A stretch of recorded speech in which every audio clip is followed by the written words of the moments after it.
नमस्ते प्यारे विद्यार्थियों और दोस्तों, मैं हूं व्रत कुमार और आप सभी का स्वागत है me and my YouTube class के अंतर्गत। आज हम बात करने वाले काफ़ी इम्पोर्टेंट न्याय। जैसा कि नाम से ही पता है, आपके दिमाग में जहन में विचार भी आता है न्याय। न्याय का मतलब क्या होता है, तो आपके दिमाग में कुछ तो चीज़ें ज़रूर आती होगी। तो आप सभी के दिमाग में जब ये चीज़ें आ रही हैं तो इसको लेकर मैं आपको बता दूँ कि ये फर्स्ट ईयर वालों के लिए भी इम्पोर्टेंट है और 11th में ये ऑलरेडी टॉपिक है और एमए के लिए भी काफ़ी इम्पोर्टेंट होता है, क्योंकि हमने इसमें काफ़ी यूजफुल थिंग्स पढ़ने वाले हैं। न्याय का लेकर न्याय की जब बात आती है तो इसका मतलब ये है कि सभी के प्रति समान व्यवहार, समान व्यवस्थाएं, समान कानून होने चाहिए, तब व्यक्ति को न्याय मिलता है, यही माना जाता है। लेकिन जहाँ पर न्याय नहीं होगा तो वहाँ क्या होगा, तो इस बात को अपने विद्वान संत अगस्टाइन ने क्या कहा है कि जिन राज्यों में न्याय नहीं होता, जिन राज्यों में न्याय होता नहीं है, न्याय खत्म हो जाता है, डाकुओं के झुंड मात्र कहे जाते हैं। तो वे क्या हो जाते हैं, वे राज्य हो या समाज हो या कोई सिस्टम हो, वह डाकुओं का या एक अव्यवस्थाओं का साम्राज्य हो जाता है। तो काफ़ी यूजफुल थिंग है, क्योंकि आपको भी बताएं, अगर न्याय नहीं रहता है तो कोई शक्तिशाली किसी भी निर्बल को मार के भाग जाएगा और इसके लिए कोई न्याय करने वाला नहीं आएगा। जो न्याय नहीं होगा तो डाकू का ही राज्य बनेगा ना, सिंपल सी थिंग से। तो इस तरह से आपका यहाँ पे मीन्स तो आ गया होगा समझ में। अब हम जब बात करें तो मैं कुछ चीज़ें यहाँ पे आपको बताना चाहूँगा। पहले राजनीतिक चिंतन के अंतर्गत न्याय के बारे में जो धारणा है वो नोट कर लीजिएगा। राजनीतिक चिंतन में न्याय की धारणा, ओके, ये पॉइंट है। अब इसके अंतर्गत अलग अलग विद्वानों ने अपने अपने हिसाब से न्याय के बारे में बात करी गई है कि न्याय क्या है, किस तरह से होता है। तो सबसे पहले मैं बात करता हूँ प्लेटो से। कहाँ से बात करता हूँ, प्लेटो ने अपनी पुस्तक, जैसा कि आपको पता होगा, रिपब्लिक, काफ़ी बार एग्जाम में भी आएगा तो ये याद रखना, रिपब्लिक, इसके अंतर्गत उसने एक आदर्श राज्य की कल्पना की है। आदर्श राज्य की कल्पना की है और उस आदर्श राज्य के अंतर्गत इसने न्याय के बारे में विचार दिए।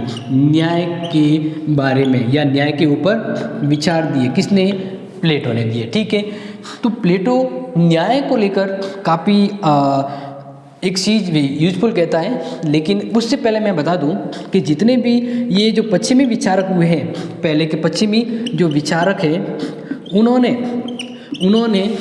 न्याय को नैतिक रूप में समझा है। किस रूप में समझा है, नैतिक रूप में समझाया है या अध्ययन किया है या उसके विचार लिखे हैं।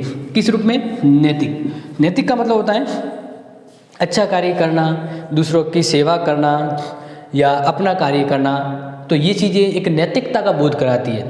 तो विद्वान कहते हैं, ये वेस्टर्न थिंकर, कि न्याय वही है जो एक अच्छा कार्य करे, यानी नैतिकता हो, लेकिन कानून के आधार पर न्याय हो, वो वैधानिक न्याय कहलाता है। तो इस बारे में इन्होंने विद्वानों ने लिखा है। लेकिन हम प्लेटो की जब बात चल रहे हैं तो प्लेटो ने कहा था कि प्लेटो के अकॉर्डिंग न्याय का, तो प्लेटो ने कहा व्यक्ति को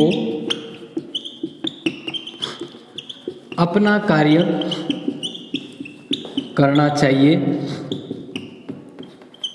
दूसरे के कार्यों में हस्तक्षेप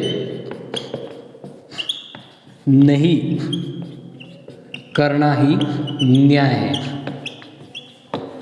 तो ये बात प्लेटो की है। तो इसका मतलब क्या हो रहा है कि भाई अपना कार्य कीजिए, दूसरों के काम में टांग मत अड़ाइए। ये न्याय का नैतिक रूप हो गया। तो वेस्टर्न थिंकर यानी जो पश्चिमी जो विद्वान थी, उन्होंने न्याय का नैतिक रूप ही समझा है।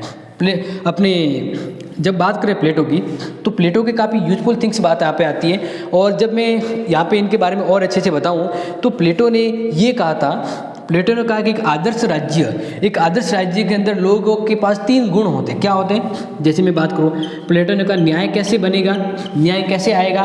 तो प्लेटो ने कहा कि समाज में 3 प्रकृति के गुण होते हैं। पहला होता है तृष्णा, दूसरा होता है साहस, तीसरा होता है बुद्धि। ठीक है, तो वो साहस, ये तृष्णा गुण जिनमें होगा, ये सभी है गुण है। क्या है, गुण। समाज में जो गुण होते हैं ना वो गुण। तो तृष्णा गुण की वजह से समाज में क्या, कौन सा वर्ग बनेगा? उत्पादक वर्ग बनेगा। कौन सा? उत्पादक वर्ग, जो उत्पादन का कार्य करते हैं। तो यहाँ पर मैं बता रहा हूँ वर्ग, ठीक है। जिस लोगों में साहस का गुण होगा, साहसी होंगे, तो वे समाज में क्या बनेंगे? सैनिक बनेंगे। क्या बनेंगे? सैनिक। और जिनमें बुद्धि चीज ज़्यादा होगी वे बनेंगे दार्शनिक। क्या बनेंगे? दार्शनिक वर्ग या समझदार, ज़्यादा समझदार। तो इस तरह से न्याय कैसे बनेगा? तो प्लेटो ने कहा कि समाज में सभी व्यक्तियों में गुण पाए जाते हैं, कम ज़्यादा, लेकिन ज़्यादातर व्यक्तियों में तृष्णा किसी में ज़्यादा होगी, किसी में साहस, किसी में बुद्धि। इन 3 गुणों से 3 वर्ग बनेंगे समाज में। और उत्पादक वर्ग का कार्य उत्पादन करना, सैनिक वर्ग का कार्य सैनिक सेवा करना, रक्षा करना, इसका कार्य है राज्य को चलाना। इस तरह से इन तीनों ही वर्गों का अपना अपना कार्य होता है और तीनों अपने अपने कार्य करेंगे, तब समाज में क्या बनेगा? न्याय। क्या बनेगा? न्याय बनेगा। तो प्लेटो ने इस तरह से न्याय के बारे में कहा है। प्लेटो ने कहा कि सभी वर्ग, उत्पादक वर्ग या जो भी है, वो अपना अपना कार्य करेंगे तो समाज में किसी के लिए कोई दिक्कत खड़ी नहीं होगी और इस तरह से न्याय स्थापित होगा। क्या होगा? न्याय। अब बात करते हैं कि प्लेटो ने न्याय को 2 रूप में समझाया है। क्या समझाया है? 2 रूप में, एक बार वो समझ लीजिए। यानी ऐसा आ जाए कि प्लेटो के अकॉर्डिंग न्याय के रूप बताइए, ठीक है, तो वो मैं समझा। तो ये आप चीज़ समझ लीजिए, ये न्याय का सिस्टम है, प्लेटो ने बताया। अब प्लेटो के अकॉर्डिंग न्याय के रूप, यानी प्लेटो ने 2 रूप बताए हैं न्याय के। एक तो है वितरणात्मक न्याय, जैसे एग्जाम में आ जाए तो उस अकॉर्डिंग आपको ध्यान रखना है। एक तो आपको याद रखिएगा, प्लेटो के अकॉर्डिंग जब बात करे जाए तो प्लेटो ने थोड़ा सा इसमें अलग बताया। प्लेटो ने बताया है व्यक्तिगत न्याय, क्योंकि ये तो अरस्तु का हो जाता है। तो प्लेटो का है व्यक्तिगत न्याय, व्यक्तिगत न्याय। दूसरा प्लेटो ने बताया न्याय का रूप सामाजिक न्याय। क्या बताया? सामाजिक न्याय। सामाजिक न्याय या राज्य न्याय, ठीक है, ऐसा मान लीजिए। अब ये प्लेटो के अकॉर्डिंग न्याय, इनका मतलब है कि व्यक्ति को उसके खुद के कार्य को करने की छूट दी जानी चाहिए, व्यक्ति को उसके कार्य में राज्य के द्वारा हस्तक्षेप नहीं करना चाहिए। तो व्यक्ति को व्यक्ति के हित के लिए समाज में जो व्यवस्थाएं मिलती हैं वह हो गया व्यक्तिगत न्याय। सामाजिक न्याय का मतलब समाज में उस व्यक्ति के साथ भेदभाव न होना चाहिए, इस तरह से उसे जो न्याय मिलेगा वो सामाजिक न्याय मिलेगा। तो ये चीज़ आपको समझ आ गई। तो प्लेटो ने ये बताई न्याय। तो प्लेटो ने न्याय को किस रूप में समझाया है? अगर ऐसा प्रश्न आ जाए तो लिखना है नैतिक रूप में समझाए, मतलब स्वरूप। यहाँ पे बात करें प्लेटो ने किस रूप में न्याय को समझाया है? नैतिक रूप में, यानी इसका नेचर, प्रकृति। हम यहाँ पे बात करें प्रकृति मान लीजिए, स्वरूप नहीं माने, प्रकृति से आपको सही समझ में आ जाएगा, ठीक है, कि प्लेटो ने न्याय को किस प्रकृति के रूप में समझाया प्रयास किया है? नैतिक रूप में समझाने का प्रयास किया। और प्लेटो ने न्याय के कितने रूप बताए हैं? व्यक्तिगत न्याय और सामाजिक न्याय। और प्लेटो का अकॉर्डिंग न्याय क्या है? कि व्यक्ति को अपना कार्य करना है, दूसरे के कार्य में टांग नहीं अड़ाना ही न्याय है। और इस तरह से उन्होंने सिस्टम बताया। अब बात करते हैं अरस्तु के अकॉर्डिंग न्याय। अरस्तु ने न्याय के बारे में क्या कहा है, तो वो समझ लीजिए।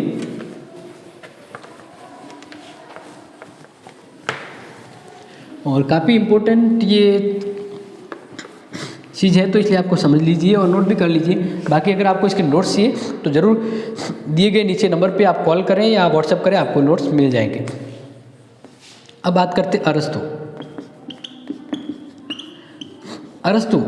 अरस्तु की बात करें तो इसने न्याय को 2 रूप में समझा है। अरस्तु ने न्याय के कितने रूप बताए?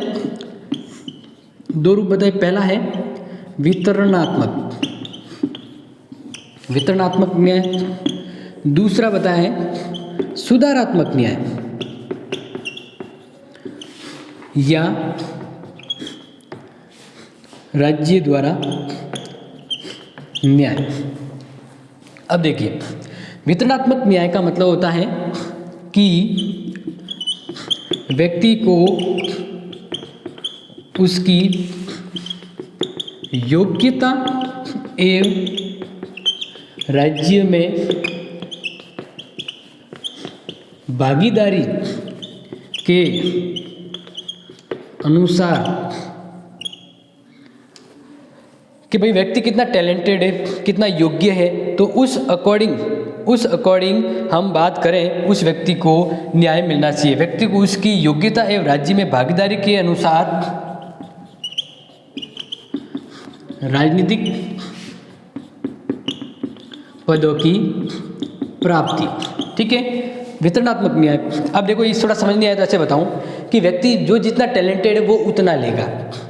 अगर किसी राज्य में आधे लोग समझदार हैं, ठीक है ना, बुद्धिशाली है, और राज्य के अंतर्गत उनका जो काम है वो पूरी जिम्मेदारी से निभाते हैं, और कुछ राज्य में आधे लोग ऐसे हैं जो राज्य के प्रति उनके काम है तो वो कुछ काम को करते नहीं हैं और ना इतने समझदार हैं, तो राज्य फिर क्या करता है कि जो जितना टैलेंटेड होगा और जो राज्य के लिए राज्य के कार्य में भाग लेगा उसको ज़्यादा फायदा दिया जाएगा, या उसको राज्य की ओर से ज़्यादा वितरण के तौर पर कोई भी लाभ, फायदा या राजनीतिक पद मिलेगा। तो ये हो गया अरस्तु के अकॉर्डिंग वितरणात्मक न्याय। न्याय का पहला रूप वितरणात्मक। फिर सुधारात्मक। सुधारात्मक ये क्या है कि सुधार करते हुए न्याय करना। इसका मतलब है कि नागरिक के दूसरे नागरिक के साथ संबंध निर्धारित करते हुए एक नागरिक के दूसरे के साथ संबंध निर्धारित करते हुए, संबंध निर्धारित करते हुए, संबंध यानी कि समाज में बहुत सारे लोग होते हैं, तो एक नागरिक के दूसरे नागरिक के साथ संबंध निर्धारित करते हुए सामाजिक जीवन व्यवस्थित करना। सामाजिक जीवन व्यवस्थित करना, इसको समझिए। सुधारात्मक न्याय का मतलब ये होता है, जैसे मान लीजिए कि भाई वो जो समझदार व्यक्ति थे, अभी जब मैंने एग्जाम्पल दिया था, जो राज्य के कार्य में भाग भी ले रहे हैं समय पर और राज्य के अनुसार वो योग्यशाली है तो उसको ज़्यादा फायदा दे रहा है। तो जब किसी योग्यताधारी व्यक्तियों को जो न्याय मिला है उस न्याय का हनन ना हो, कोई दूसरे लोग उसके न्याय को हड़पे नहीं, या न्याय को लेकर ये अव्यवस्था ना हो, इसलिए राज्य की ओर से नियम, कायदे और सुधार किए जाएंगे। एक व्यक्ति के दूसरे व्यक्ति के साथ संबंध बैठाए जाएंगे, उनके संबंधों को व्यवस्थित किया जाएगा ताकि समाज में एक सुधारात्मक व्यवस्था हो। तो ये कहलाती है सुधारात्मक न्याय। तो अरस्तु के अकॉर्डिंग न्याय का रूप आपको समझ में आ गया होगा। अब बात करते हैं, जैसे कि मैकियावेली की बात तो बाद में, लेकिन हम बात करते हैं थॉमस एक्विनास ने क्या कहा है। ठीक है, तो ये आप नोट कर लीजिएगा, साथ साथ में आप ध्यान रखिए, काफ़ी इंपॉर्टेंट रहता है।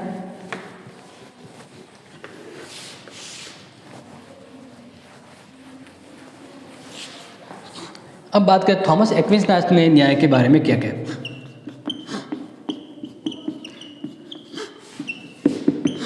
इसके बाद हम बात करेंगे भारतीय विद्वानों में न्याय को क्या, किस रूप में समझने का प्रयास किया है। तो जब थॉमस एक्विनास की बात करें तो उन्होंने कहा कि वह प्रत्येक व्यक्ति को उसके अपने अधिकार देने की निश्चित सनातन इच्छा, यानी इन्होंने न्याय को समानता पर आधारित बताया है। यानी थॉमस एक्विनास ने कहा कि समाज में सभी को बराबर रखना, बराबर हक देना, सभी को बराबरी देना ही न्याय है, सबको बराबरी देना ही न्याय है। तो ये बात थॉमस एक्विनास ने कही है, इसलिए उन्होंने अपने शब्दों में भी कहा है कि थॉमस एक्विनास ने अपने शब्दों में इस प्रकार कहा है कि यह प्रत्येक व्यक्ति को उसके अपने अधिकार देने की,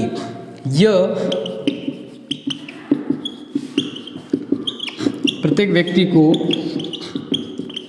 उसके अधिकार देने की, यानी जो व्यक्ति जिस हक का है, जिस हक का वो चाहता है, जैसे व्यक्ति समाज में बराबर है तो सभी को बराबर हैं, तो फिर ये प्रत्येक व्यक्ति को उसके अपने अधिकार देने की निश्चितता, प्रत्येक व्यक्ति को उसके अधिकार देने की निश्चितता यानी सर्टेनिटी, निश्चितता और सनातन इच्छा है। सनातन इच्छा है। ये बात कही है। लेकिन देखो ये बात अगर आप मान लीजिए कि आपको थोड़ी सी नहीं आ रही समझ, सिंपल सी ये बात दिमाग में रखिए कि इसने न्याय को ऐसे समानता पर आधारित बताया कि सभी को सब बराबर चीज़ें देना ही न्याय है। ठीक है, प्रत्येक व्यक्ति को उसके अधिकार देने की निश्चितता, जो अधिकार व्यक्ति का जो उसको हक है उसको देना और ये उसकी इच्छा है, तो यही कहलाता है न्याय। ये चीज़ आपको समझ में आ गई। इसी तरह अब हम बात करते हैं कि जैसे अभी तक तो हमने वेस्टर्न थिंकर की बात करी, अब भारतीय विद्वान न्याय के बारे में क्या सोचते हैं या क्या कहते हैं। भारतीय चिंतकों द्वारा न्याय पर धारणा। ठीक है, तो सबसे पहली चीज़ तो ये मान लीजिए कि ये जो वेस्टर्न थिंकर थे उन्होंने न्याय को किस रूप में सामने रखा है, नैतिक रूप में। किस रूप में रखा है, नैतिक। लेकिन भारतीय विद्वानों ने न्याय को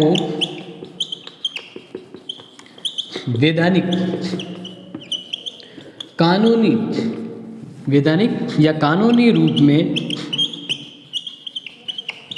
अध्ययन किया,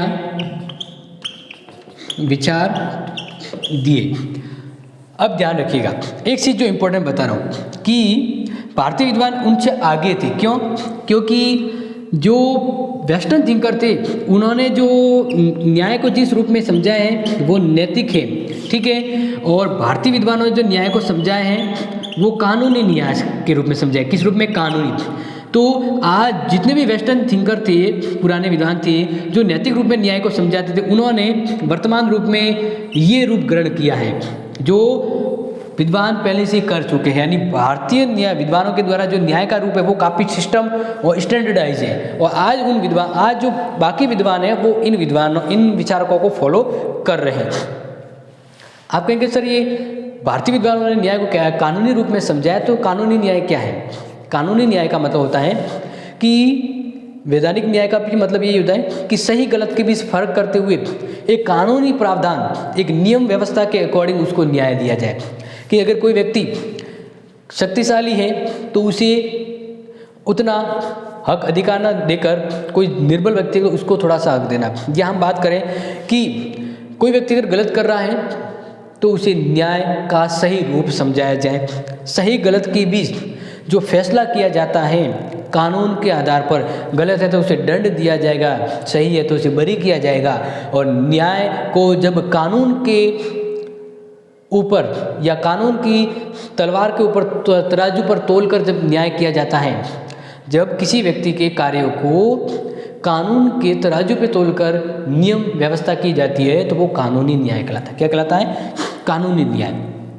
तो इस तरह से जैसे मैं बात करूं तो भारतीय विचारकों में कानूनी न्याय को जो देने वाले विद्वान कौन कौन से हैं, तो आप ध्यान रखिएगा। मनु, शुक्र, भारद्वाज, सोमदेव और इम्पोर्टेंट कौटिल्य। ये वो विद्वान हैं जिन्होंने न्याय के ऊपर अपने विचार दिए हैं और न्याय का वैधानिक रूप सामने रखा है। प्रश्न आ जाए कि न्याय के ऊपर विचार देने वाले भारतीय चिंतक कौन कौन थे? मनु, शुक्र, भारद्वाज, सोमदेव और कौटिल्य। इन्होंने न्याय को वैधानिक रूप में समझाने का प्रयास किया है। एक हद तक मैं आपको चीज़ें बताऊं तो कौटिल्य की मैं एक बात बताना चाहूँगा जिसको आप थोड़ा सा ध्यान रखें। कौटिल्य काफ़ी अच्छी चीज़ें यहाँ पे बताई है और उनने कहा है कि राजा अपनी प्रजा को जो न्याय प्रदान करता है और अगर वह सही से नहीं करता है तो न्याय उसे नष्ट कर देगा। तो इसका सिंपल थिंग्स है कि न्याय प्रणाली, न्याय अगर सही होगा तो राज्य को प्राण मिलेगा। क्या मिलेगा? प्राण। तो कौटिल्य ने, मैं यहाँ पे लिख देता हूँ, कौटिल्य ने न्याय को राज्य का प्राण माना है कि भाई राज्य के लिए न्याय जरूरी है, जिस राज्य में न्याय नहीं तो राज्य खत्म हो जाएगा। तो इसलिए कौटिल्य ने क्या किया है, न्याय को राज्य का प्राण बताएं। इस अकॉर्डिंग उसने कहा कि राज्य में उसने व्यवस्था कर दी कि भाई न्याय करने के लिए 2 न्यायिक संस्था होनी चाहिए। तो इसलिए कौटिल्य ने 2 तरह की न्याय व्यवस्था की बात करी, धर्मस्तरीय और कंटक शोधन। ये 2 है वह न्यायिक संस्था है। क्या है? न्यायिक संस्था। और वर्तमान में इन्हीं को फॉलो किया गया है। धर्मस्तरीय संस्था होगी वह पैसे या चोरी को लेकर या और कोई मामले जिसमें धर्म को लेकर विवाद हो रहा हो, तो ऐसे मामले हैं वो धर्मस्तरीय अदालत में जाएंगे कौटिल्य के समय। और कोई लड़ाई झगड़े सैनिकी मामले वगैरह हैं मारपीट के, तो वो कौन से न्यायालय में जाएंगे? कंटक शोधन में। तो इस तरह से कौटिल्य ने आज के समय के विचार भी दिए हैं। जैसे आज हम फौजदारी दीवानी मामलों की जो बात करते हैं, कौटिल्य उस समय भी कहा था। तो इस तरह से भारतीय विद्वानों ने न्याय को वैधानिक रूप में समझाने का प्रयास किया, जबकि यूनानी विचारकों ने नैतिक रूप में। तो आज के लिए हमने काफ़ी इंपॉर्टेंट थिंग्स पढ़ी है। न्याय के बारे में विचार, उनके चिंतक, राजनीतिक चिंतक में न्याय क्या है, ठीक है ना। तो ध्यान रखिएगा और इम्पोर्टेंट है, इसलिए इसको शेयर भी कर दीजिएगा। दोबारा मिलेंगे आपसे महत्वपूर्ण क्लास में, तब तक के लिए आप सभी अपना ध्यान रखें। Thank you and have a nice day.